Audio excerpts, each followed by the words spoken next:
Umndeni wowabe engumengameli waseZambia Edgar Lungu umile ekutheni uyise wayethe ufuna inkonzo yakhe yomngcwabo ingenziwa umbuso futhi-ke angalibhadi kuyo ongumengameli obusayo eZambia njengamanje.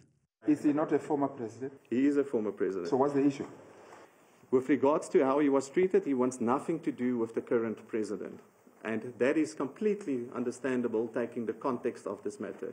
Ummeli womndeni kaLungu usola ukuthi umengameli waseZambia uzamile ukuguqula okwabe kushiwo umufi ngesikhathi beyisa lolu daba enkantolo ukuze isidumbu sakhe sizobuyiselwa eZambia.